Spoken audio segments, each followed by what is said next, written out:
cette aventure YouTube, c'était avant tout du plaisir. Je pense que c'est aujourd'hui que je vais vous quitter sur cette vidéo. On est parti pour la pire chose. Enfin, genre le... Ah non, c'est comme ça d'ailleurs. Ouais. Oui, c'est vrai que t'as fait ça hier. Je me suis fait avoir. Bon, je précise qu'il est juste à côté de moi, donc si tu tombes, c'est chaud pour le caméraman. Il aussi, c'est normal, il fait très chaud.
Bon, est-ce que ça serait pas Brutus le Fragilus là? Il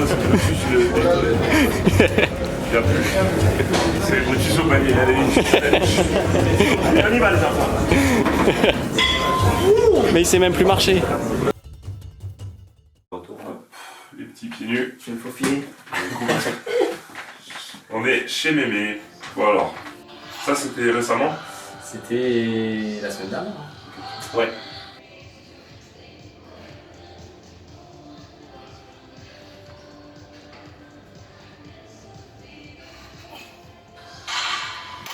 Franchement, honnêtement, ça va. Genre, franchement, ça va. Ouais. Franchement, ça va bien.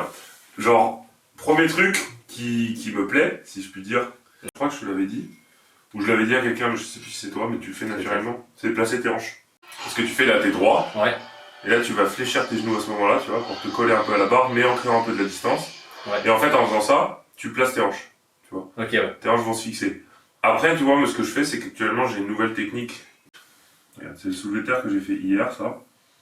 Ce que je fais sur ma technique, tu vois. Là, c'est du lourd, donc ce sera pas forcément la technique. On essaie de travailler sur la meilleure technique quand c'est du lourd, mais ce sera pas forcément le plus notifiable, tu vois. J'ai les jambes tendues. Ce que je fais, c'est que là, tu vois, je tends les jambes.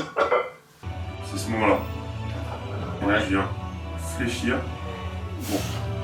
Aller chercher la barre, tu vois, sans être collé, mais placer mes hanches de manière à créer de la tension. Dans le sens où, en gros, je vais venir chercher la barre. Et le moment où je cherche la barre, tu sens très légèrement que ça tient dans tes ischios et que tu sens qu'il y a une tension sur la barre, tu vois. Okay. Et ce que tu peux te permettre de faire, c'est que sans envoyer un coup de bâtard, genre en gros, tu vois, on pourrait dire là je perds mon placement de hanche, non parce que j'ai placé mes bras, tu vois. Ouais. En gros, genre, ce que je fais, c'est que je remonte un tout petit peu pour donner un coup et je me repositionne directement dans la même position, tu vois. Donc, t'as soit ça, soit directement tu places tes hanches comme t'as fait là. Ouais. Moi, c'est une nouvelle technique que je fais parce que j'ai l'impression de vraiment bien engager mes jambes. Après, je te dis pas, pour l'instant, j'ai encore pas mal d'aspects techniques à travailler sur le terre, en tradi en tout cas, donc voilà. Mais là, ce qui est bien, c'est que tu as bien placé tes hanches. Par contre, il y a un truc qui va pas, c'est que je pense que tu grippes un tout petit peu trop ta barre. En fait, quand tu grippes un peu trop ta barre, dans le sens où tu vas vraiment caler ta barre au milieu de ta main, tu perds beaucoup d'amplitude, tu vois. Tu pourrais venir la caler ici. Ah oui, ok. Après, c'est plus dur de la tenir, tu vois. Ouais. C'est plus dur de la tenir, mais si tu sens que tu as un grip assez fort et que tu n'as pas forcément de problème à ce niveau-là, tu peux vraiment essayer d'aller chercher au bout des doigts, tu vois. Ouais. En serrant bien, tu vois, tu vas gagner de l'amplitude et en plus, vu que tu es en prise mixte, si tu viens la mettre là, tu auras tendance à engager le biceps, tu vois. Ah Ce qui ouais, est pas top. Ouais. Ce qui est pas top. Donc vraiment essayer de la mettre bien au bout et vraiment tu la tires comme ça, tes bras ils sont là. Les bras, faut imaginer vraiment, c'est un levier, tu vois, c'est vraiment genre une attache, ça bouge pas, c'est stable. Les bras doivent faire aucun travail sur le soulevé de terre. Genre, une fois que t'es placé, je te parle de la flexion, hein. Évidemment il y a un slack à faire, tu vois. Le slack, pareil, tu le fais pas, tu vois. Là tu le fais pas vraiment. Et ce qui se passe, tu vois, c'est que tes hanches elles remontent direct. Ouais. Tes hanches remontent, tout s'arrondit et tu tires avec le dos. Arrondir le dos, c'est pas quelque chose de mal, tu vois. Ouais. Quand tu viens slack, tu viens fermer. Donc en fait, quand on dit arrondir le dos, tu peux avoir, t'as un arrondissement normal, tu vois, moi regarde, quand je me mets comme ça, bah, quand je me mets comme ça, tu vois, j'ai une dorsiflexion parce que je suis hyper grand et de manière générale, genre anatomiquement parlant, je suis courbé, tu vois, je suis dessus. Mais c'est pas forcément ça le dos rond. Le dos rond, en fait, c'est quand tu vas lâcher ton slack pour moi. C'est vraiment genre, tu ne slack pas, donc en fait, tes épaules partent en avant, et là, tu fais un dos rond. Et là, tu te retrouves, en fait, tu peux plus verrouiller, tu peux plus rien faire, tu vois, et t'es bloqué. Ça, c'est un dos rond pour moi, et là, à ce niveau-là, c'est potentiellement dangereux pour le dos. Mais de toute façon, quand tu fais ça, tu captes directement sur le mouvement, tu peux pas le faire, donc tu vas pas au bout. Quand tu slack, tu viens verrouiller. Donc en fait, ton haut du dos, il est stable, et si tu fais pas ça, normalement, même si tu as rendu le dos, il n'y a pas de raison que ça bloque, tu vois. Ouais. Donc vraiment, tu viens tirer comme ça, et en slackant, tu viens tirer la barre vers toi. Avant le slack, moi, ce que je fais, c'est vraiment, tu places tes hanches, tu te places, tu souffles. Et c'est pour ça que t'arrives bien à l'imaginer avec une ceinture, parce que vraiment, tu vas souffler contre la ceinture. Et la ceinture, ça te permet de créer une zone de force, un gainage supplémentaire. C'est pas forcément mettre vos lombaires en sécurité. Ouais. Oui, ça renforce le gainage de manière générale. Donc ça renforce toute la chaîne abdominale et toute la chaîne ventrale, vraiment toute cette partie du corps. Et en fait, le fait de pousser contre une troisième force vous permet de mieux résister à la pression qui s'exerce entre les deux forces. Tu vois. Donc tu vas pousser vers l'extérieur sur ta ceinture. Donc en soufflant, tu vides ton air une fois que tu es positionné comme ça, tu vois. Et après, t'inspires. Et en inspirant, tu viens pousser contre la ceinture. Et là, tu as bloqué. Et après, tu positionnes ton slack. Donc, tu viens tirer comme ça. Tu peux faire un à-coup avec tes hanches. Si c'est pas non plus un à-coup, tu remontes complètement et tu renvoies, tu vois, sinon tu perds totalement ta position. Okay. Et tu viens tirer comme ça. Et après, tu tires ta barre le plus proche de toi. Et en fait, en slackant, tu vas venir te redresser un petit peu et te retrouver dans une position à peu près neutre. Ok. Qui t'évitera de tirer uniquement avec le dos comme tu fais là, tu vois. En fait, regarde, ce qui se passe, c'est que au moment où tu tires, tu vois tes bras, alors d'un coup ça fait un espèce d'à-coup, tu vois. Alors que quand tu slack, tu viens d'abord créer de la tension dans la barre, donc la barre va d'abord un tout petit peu se courber. Même si c'est pas des barres de deadlift, la barre, quoi qu'il arrive, elle a un tout petit peu de jus, même une barre de power, tout ce que vous voulez. Donc en créant un tout petit peu de la tension, tu vas positionner tes épaules et là tu pourras tirer. Le but c'est d'essayer de recruter toutes les unités motrices de force, tu vois. En créant de la tension. Le mouvement du soulevé de terre, c'est un mouvement qui est polyarticulaire. Là, tu le fais exclusivement avec les ischios et le dos, tu vois. Faut que tu te retrouves dans une position peut-être un tout petit peu plus assise ou peut-être un petit peu plus verticale, tu vois. Après, moi je suis pas expert. Genre, c'est des conseils que je redonne, que j'ai pu faire d'expérience ou que mon coach m'a donné. C'est difficile de l'appliquer à tout le monde. Moi, ce que je dis, c'est que la technique, on la ressent au bout d'un moment. Et chacun l'interprète différemment. Mais il y a quand même des trucs qui sont généraux. C'est vraiment ce slack, c'est vraiment tirer la barre contre soi, c'est vraiment la respiration. Et en fait, le travail de respiration, beaucoup de gens dans les commentaires de mes vidéos me disent, mais t'as vraiment genre des trucs que tu vois, quand je me place sur le squat ou le soulevé de terre ou le bench, c'est vraiment genre... Tu vois, vraiment, c'est limite de l'apnée. Et après, tu pousses comme ça. Et ce travail de respiration est fondamental pour sécuriser les abdos et sécuriser le dos. Vous allez souvent dire oui, mais ils vont se blesser sur le dos et tout. Si tu as un bon gainage, qu'on renforce quotidiennement en renforçant les lombaires, en renforçant les abdos, moi je fais beaucoup de travail là-dessus, bah en fait tu les désengages un petit peu et surtout tu viens recruter d'autres muscles. Tu viens genre vraiment, le but c'est d'essayer que tous tes muscles se contractent au même moment pour créer de la tension et du coup être le plus fort possible. Mais ça c'est super dur. Et là je te donne des trucs. Mais pour moi, c'est comme les bodybuilders pro, tu vois, c'est du travail sur 10-15 ans et encore un mec qui est pro a toujours des schémas de progression. Ah, c'est clair, ça c'est clair. Mais franchement, honnêtement, le mouvement est propre. T'es peut-être un poil large sur ta stance, tu vois. Tu veux dire tes pieds un petit peu large. Après, c'est ce que je vois, c'est ce dont j'ai l'impression, tu vois, c'est que j'ai l'impression que tes pieds, ils reviennent un tout petit peu comme ça et du coup, ça gêne tes mains, tu vois. Ah ouais, je vois ce que tu veux, ok. Après, en fait, c'est difficile de voir avec une vidéo, j'arrive plus à m'en rendre compte en vrai, tu vois. Après, tu le fais sans ceinture déjà aussi, tu vois. Et voilà, et franchement, dans le mouvement est propre. Par contre, quand tu verrouilles, tu vois, pense à pas. En fait, tu vois, en power, là, ce que tu fais, c'est que tu viens fléchir les genoux. Bon, je te donne des règles de power, vous faites pas du power, mais je le dis parce que voilà. C'est bien de le savoir. Quand tu fléchis les genoux, c'est pas une règle validée. Faut qu'en fait, quand tu montes, tu verrouilles tes épaules en arrière, et en même temps, tu as les genoux tendus. Si tu n'as pas les genoux tendus, la règle sera pas validée. Et là, c'est ce qui se passe un peu, tu vois, et en fait, le problème, c'est qu'en venir fléchir les genoux, pardon, la barre, elle va un peu s'écraser sur tes cuisses, tu vois. Et c'est pas top niveau position, tu vois. C'est des aspects techniques. Encore une fois, c'est des aspects techniques et on a aujourd'hui beaucoup d'exigences techniques parce qu'on a beaucoup de connaissances, je suis entouré de coach, tout ça. Mais si je compare ça à la normalité d'un soulevé de terre qu'on peut voir en salle, c'est très bien. Tu vois. Bah après voilà, le but c'est ça, c'est que toi t'as une expérience, t'as un niveau et tout, et c'est de chercher tous les petits détails qui permettent d'atteindre ces 210 kilos sans se faire mal. Je te le dis très honnêtement, genre, il y a beaucoup de gens, et Pana l'expliquait dans une vidéo, et beaucoup de mes potes l'expliquent, qui font du power, tout ça, beaucoup de gens qui se disent qu'on peut comparer, genre, j'étais tombé sur une vidéo de Pana qui expliquait ça, qui disait on peut pas comparer un mec qui fait du power et un mec qui fait de la salle de base, tu vois. Parce que nous on travaille sur 3 mouvements, on a des techniques d'optimisation et on peut pas comparer Pana qui va bencher 180 à un mec qui fait 66 kg et qui va bencher 80 et qui va se dire mais comment il fait ce mec là. Ce qu'il faut prendre en compte c'est que c'est un mec, il a des années de pratique, il travaille comme un acharné, il est spécialisé sur ces mouvements là et il connaît, il sait ce qu'il fait. Donc c'est pas vraiment comparable et la comparaison qu'il avait faite, tu vois, c'est que c'est un peu le même univers, ça reste l'univers de la muscu, des poids, tout ça, mais c'est comme comparer, et c'est ce qu'il disait, la boxe anglaise et le MMA, tu vois. Tu vois, la boxe anglaise c'est très spécifique, le MMA c'est un ensemble de plein de choses en fait. Donc c'est pour ça qu'en fait quand tu fais du travail spécifique, on peut pas vraiment comparer. Mais l'avantage aujourd'hui, c'est que les gens qui font de la muscu de base et qui sont même pas axés power s'intéressent aux techniques de power parce qu'ils savent que c'est des techniques d'optimisation, mais qu'ils savent aussi qu'il y a des techniques qui, juste pour ressentir les muscles ou pour faire de l'hypertrophie ou pour travailler le muscle, sont des techniques bien. Tu vois. Ouais. Le fait de faire un petit pontage, vous recruterez, quoi qu'il arrive, beaucoup mieux vos pectoraux plutôt que si vous restez à plat parce que vous allez travailler plutôt l'avant des épaules ou des choses comme ça. Donc je pense que c'est important de clarifier ça. Et là où je voulais en venir aussi, c'est que en mettant en place une bonne technique, 210 kg c'est totalement atteignable. Tu vois. Ouais. On se fait tout un monde en se disant mais c'est des chiffres monstrueux, les gars ils sont dopés, ils font des trucs. Non mais vraiment c'est ça. Ouais. C'est juste qu'en fait on n'est pas informé vraiment. Et quand on a les techniques d'optimisation, alors je vous dis pas c'est les techniques qui vont tout faire, il y a aussi beaucoup de travail nerveux, il y a beaucoup de travail musculaire, il y a de la force énormément. Mais quand tu pars d'une base comme ça, là il y a combien sur la barre? 192,5. Tu vois. Je pense qu'honnêtement avec du travail technique, en créant de l'attention, en venant placer ton slack, je pense que franchement c'est largement atteignable. Ouais. En combien de temps selon toi? En fait, ça va dépendre de pas mal de facteurs. Ça va dépendre de comment tu t'entraînes. Ouais. Parce que tu m'as dit que tu t'entraînais un peu en mode... tu vois en fonction de ta forme du jour, tu vois. Ouais. Ce qui t'est vraiment dans un aspect et dans un axe, je vais travailler le power, il faut prendre en compte le travail des RPE, il faut prendre en compte le travail de la fatigue, il faut prendre en compte la récupération, parce que c'est vraiment le système nerveux qui bosse. Ouais.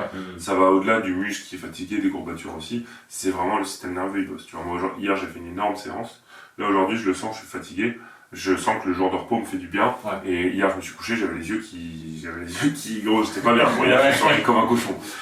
Il faut mettre en place un programme, tu vois, avec peut-être un schéma d'évolution, avec un travail technique. Parce qu'il y a beaucoup de gens qui veulent trop se précipiter, tu vois, qui vont être là. Ben, moi, je veux ces chiffres-là. Ouais.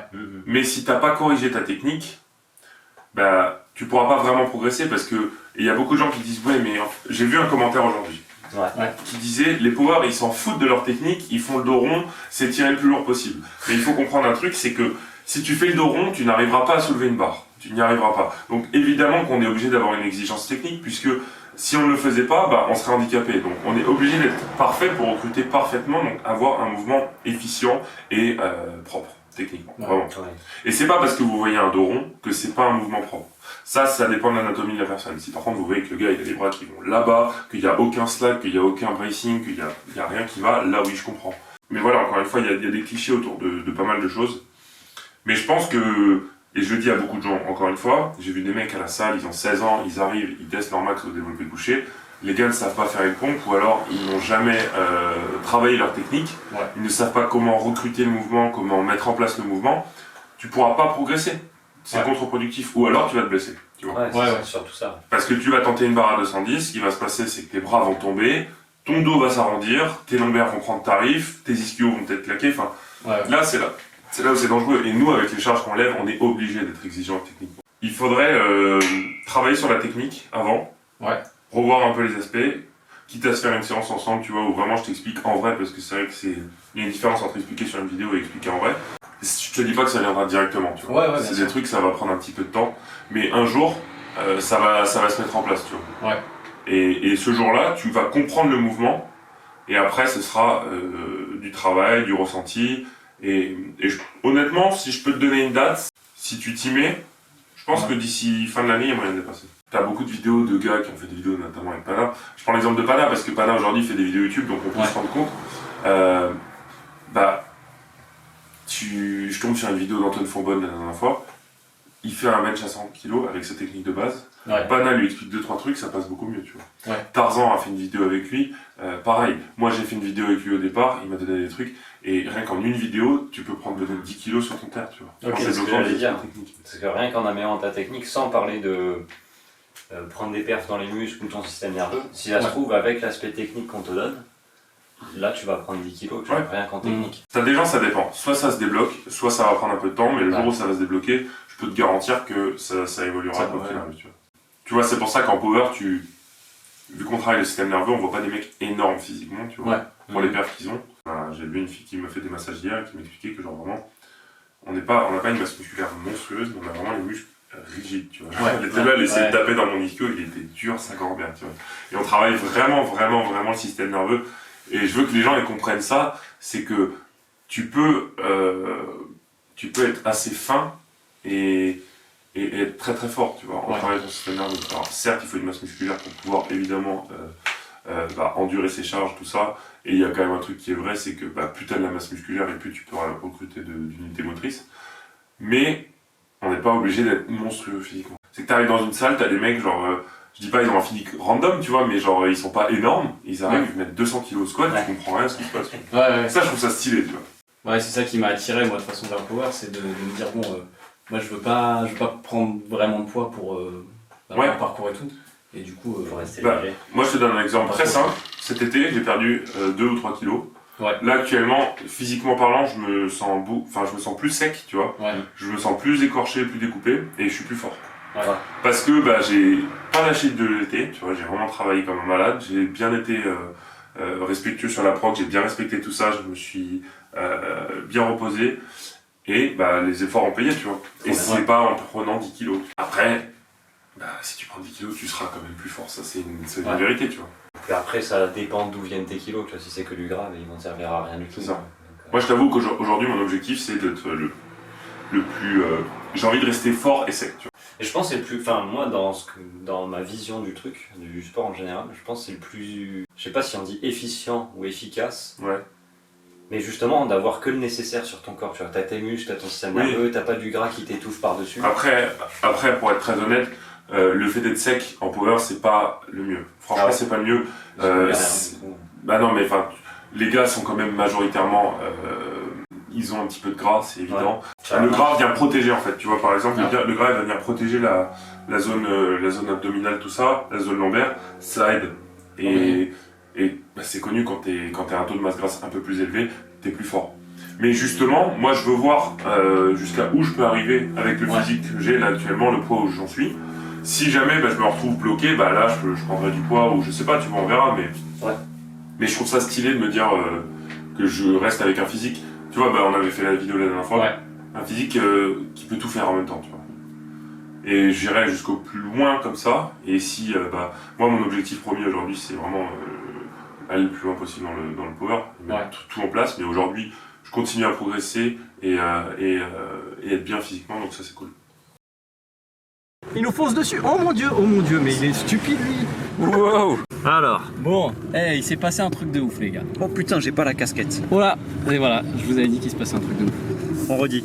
Il s'est passé un truc de ouf les gars. Ouais, assez incroyable. On est parti de chez Brutus, on est allé tester nos max à Fitness Park, hein, vous connaissez. Et les gars, mon PR était à 100. Attends, il y a un chat qui graille une souris. Putain. Faut que j'arrive à zoomer. Il faut ouf. Oh, c'est une souris. On dirait. Bon, tant pis les gars, j'arrive pas. C'est des gens qui klaxonnent, mais... On se fait klaxonner, je peux pas vous filmer le chat qui bouffe. On sait pas pourquoi ils klaxonnent les gens. Bon, du coup, le truc de fou qui s'est passé, mon PR que j'ai annoncé à Brutus et que vous avez dû voir du coup dans la vidéo, était de 192,5 kg. Ouais. Et là, je me suis dit bon, je vais essayer d'appliquer ce qu'il m'a dit. Et les gars, j'ai levé ma barre à 180 kg, elle a décollé, j'ai fait waouh. Il a soulevé Jobard, tu vois. comme si c'était une plume. Exactement. Et du coup, j'ai mis 200 direct. 200, ça me montait vraiment bien. Du coup, je vous montre ça.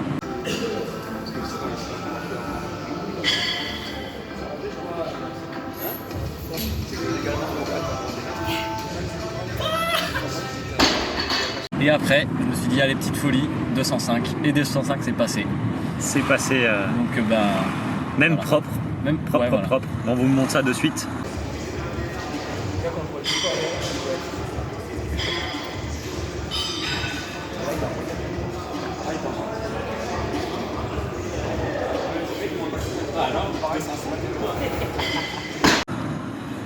Donc merci frérot pour tes conseils, pour cet après-midi et tout. Et puis du coup on va peut-être un peu surenchérir bientôt, on verra. Pour l'instant l'objectif c'était 210 d'ici août prochain. Ah mais le 210 il va passer rapidement là. 210 Si ça continue comme ça, demain tu le fais. Alors, ouais pourquoi pas. Bon voilà, mais du coup on sort, là je me suis... Enfin on s'est tous les deux bien déglingués. Oh, Mais ils ont gens, mais c'est des jobards. Mais c'est des jobards. Eh les gars, on vient de. Il y a une famille qui traversait et il y a un gars en 4x4. Il est passé à ça. Un malade. Il a failli leur rouler dessus, toute la famille d'un coup. Quoi. T'es fou quoi. Putain. Bon bref. Et du coup j'allais dire que force de soulever des grosses barres et tout là, j'ai le système nerveux qui est complètement anéanti. Le système merdeux. Ouais voilà. C'est ça que tu dis? C'est même plus un système nerveux, c'est un système merdeux. Non parce qu'en fait si vous n'avez pas compris c'est plus ou moins un jeu de mots. En fait le système nerveux ça ressemble. Nerveux, merdeux, voilà. Et puis vu qu'il est fatigué. Ça se ressemble en fait. Tu comprends? Tu comprends la blague? Non, parce que si tu n'as pas compris, moi je t'explique. Hein. Aïe aïe aïe. Bon vous voyez ça nous fait pas du bien la salle. On va arrêter les gars. Ça tourne plus rond là-haut. Voilà. C'est fini, fin du game les potos. On arrête YouTube. Aïe aïe aïe. Bon allez, ciao les potos. Ciao. À la prochaine.